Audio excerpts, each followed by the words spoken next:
Aqui ele estava falando com os judeus, promessas para os judeus, qual seria o programa de Deus. E vamos dar uma olhada nessa escritura aqui. Diz assim: propôs-lhes outra parábola, dizendo, o reino do céu é semelhante, o reino dos céus é semelhante ao homem que semeia boa semente no seu campo. Mas dormindo os homens, veio o seu inimigo e semeou o joio no meio do trigo, e retirou-se. E quando a erva cresceu e frutificou, apareceu também o joio. E os servos do pai de família, indo ter com ele, disseram-lhe: Senhor, não semeaste tu no teu campo boa semente? Por que tem então joio? E ele lhes disse: um inimigo é quem fez isso. E os servos lhe disseram: queres, pois, que vamos arrancá-lo? Porém ele lhes disse: não, para que ao colher o joio, não arranqueis também o trigo com ele. Deixai crescer ambos juntos até a ceifa. E por ocasião da ceifa, direi aos ceifeiros: colhei primeiro o joio e atai-o em molhos para o queimar. Mas o trigo, ajuntai-o no meu celeiro. Muito bem. Os discípulos ouviram isso, não entenderam. Mais tarde, acontece o que nós vamos ler aqui. Então, tendo despedido a multidão, foi Jesus para casa. E chegaram ao pé dele os seus discípulos, dizendo: explica-nos a parábola do joio do campo. E ele respondendo disse-lhes: o que semeia a boa semente é o filho do homem. O campo é o mundo. A boa semente são os filhos do reino, e o joio são os filhos do maligno. O inimigo que semeou é o diabo, e a ceifa é o fim do mundo, e os ceifeiros são os anjos. Assim como o joio é colhido e queimado no fogo, assim será na consumação deste mundo. Então esta é uma promessa, não para a primeira vinda para eles, mas na sua segunda vinda para eles, isso aconteceria. Mandará o Filho do Homem os seus anjos, e eles colherão do seu reino tudo que causa escândalo e os que cometem iniquidade, e lançá-los-ão na fornalha de fogo. Ali haverá pranto e ranger de dentes. Então os justos resplandecerão como o sol no reino de seu Pai. Quem tem ouvidos para ouvir, que ouça. Aqui está a explicação. Ele disse: os ceifeiros são os anjos, e etc. Ele revela tudo isso para nós. Falando tudo isso que nós temos falado até aqui, eu quero ler apenas mais um verso e nós vamos discorrer a respeito de Mateus capítulo 13. Vamos ver o que o profeta disse. Dê uma olhada aqui. E vi outro grande e admirável sinal no céu: 7 anjos que tinham as 7 últimas pragas, porque nelas é consumada a ira de Deus. Muito bem. Esta é a ira de Deus. E 7 anjos estão designados para despejarem na terra esta ira de Deus. Não é 2 anjos, são 7 anjos que estão designados para despejar a ira de Deus sobre este mundo gentil. Mas agora, amados, e olha que coisa interessante. Noé, o grande profeta que Jesus menciona ele, assim como foi nos dias de Noé, assim será nos dias da vinda do Filho do Homem. Nós vamos entender que Noé, depois do dilúvio, ele pôde soltar uma pomba e ele pôde soltar o abutre. E nós vamos ver que depois do período da tribulação, tem uma pomba para os judeus, uma promessa do Espírito Santo para os judeus, e uma promessa de que os corpos apodrecerão enquanto ainda estiverem vivos os gentios que estarão sobre a terra, os capitães. Lá em Apocalipse 19, nós vemos um determinado anjo soltando este abutre. E lá em Apocalipse 7, nós vemos um determinado anjo soltando a pomba, o selo de Deus, o batismo do Espírito Santo, depois do dilúvio, depois do período de tribulação. Mas veja que depois que passou o dilúvio, tinha algo mais terrível, que era os corpos podres, o fedor e todo o acúmulo daquilo que havia sido gerado pela tribulação. As chagas, a podridão, o lixo, tudo aquilo havia acumulado, estava amplificado mais ainda do que aquilo que houvera no tempo do dilúvio, nos dias das águas.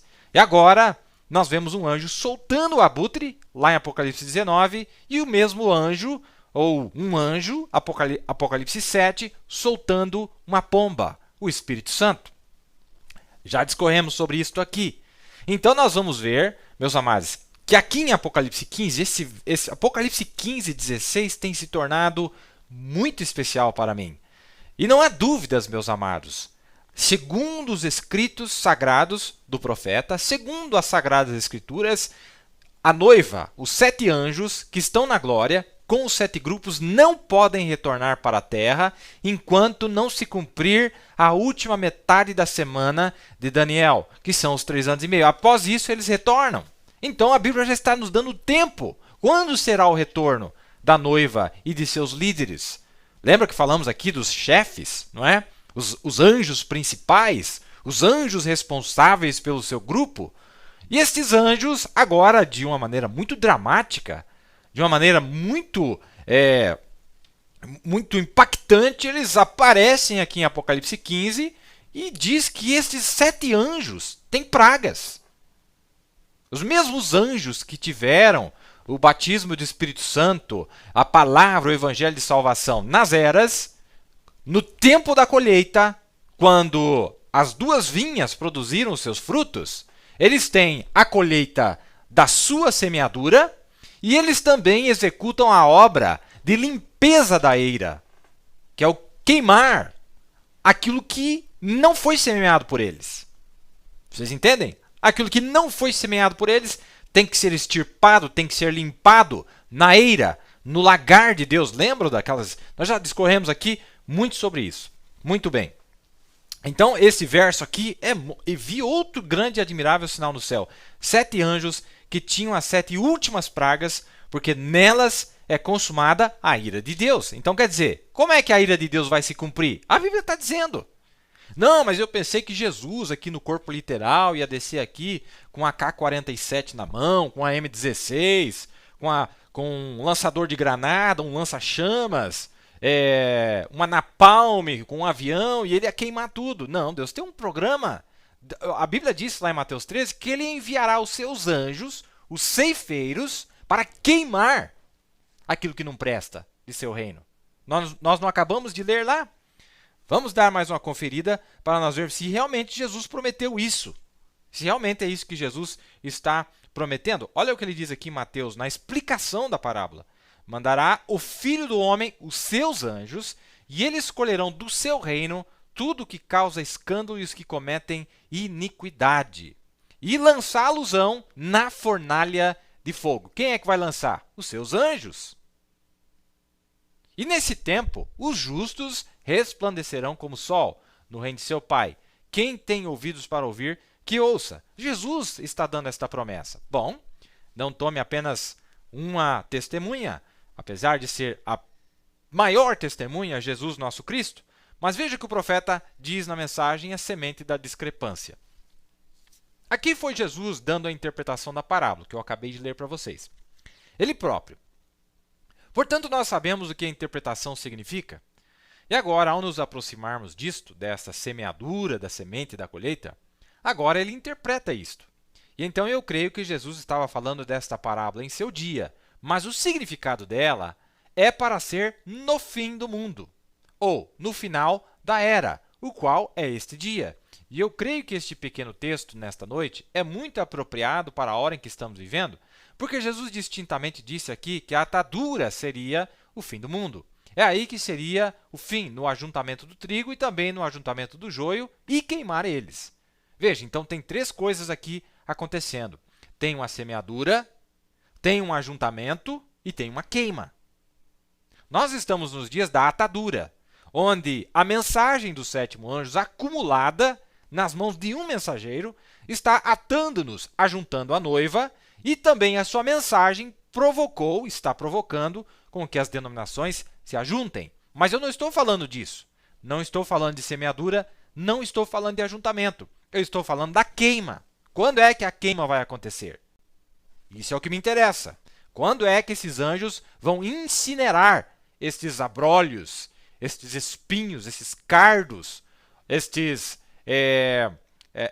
como que diz ali, a pragana, não é como diz no livro de Daniel, essa é uma linguagem de agricultor. Jesus assemelha os seus trabalhadores como agricultores que trabalham na terra, trabalham na sua vinha e eles plantam, eles aram, eles lavram, eles cuidam daquilo até que chegue o tempo da colheita. Mas como Jesus disse, na semeadura, na plantação do Senhor, ele é o Senhor da ceifa, como a Bíblia diz, na sua plantação, na sua semeadura, o semeador de discrepância, durante as eras, foi semeando as suas doutrinas católicas, luteranas, metodistas, presbiterianas, pentecostais, assembleianas, e ele disse, deixa, não arranca agora não, mas vai chegar o dia. Aí pode arrancar. Não é hora de arrancar ainda. Não, deixa eles produzirem seus frutos. Quando produzir o fruto, então eles serão arrancados e queimados. E é disso que eu quero falar. Não estou falando do ajuntamento. Não estou falando do ajuntamento que acontece hoje, aqui, nesse período que nós estamos. Nós estamos no dia do grande ajuntamento dos feixes. O feixe de trigos está sendo ajuntado para o celeiro, o rapto, e o feixe dos joios está sendo ajuntado para uma queima futura, que está prestes a vir, como eu vou ler aqui para vocês depois em Hebreus 6, não é? Então, é muito dramático, muito bonito esse quadro. Mas ele disse, eu vou enviar meus anjos para queimar eles.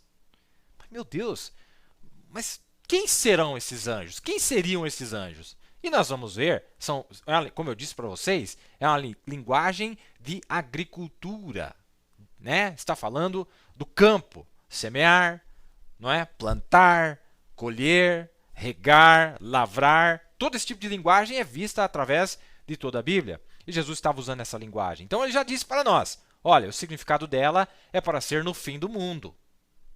Não é? É para ser no fim do mundo. Muito bem. Aqui está o profeta falando daí um pouquinho mais para frente, no parágrafo 14, a semente da discrepância. Ele estava falando, 2 anos mais tarde, eu estava orando numa caverna, onde eu sempre ia orar, mas estava muito empoeirado na caverna.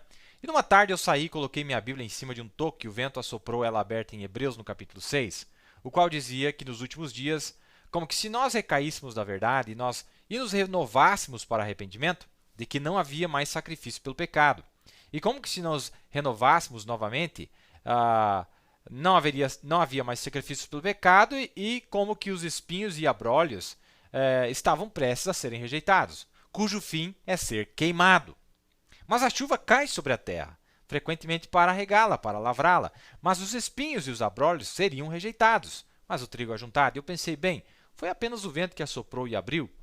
E eu simplesmente pus minha Bíblia de volta lá, eu pensei, bem, agora eu vou simplesmente... E lá veio o vento e assoprou ela aberta. Aconteceu isso 3 vezes e eu pensei, bem, agora, estranho isso.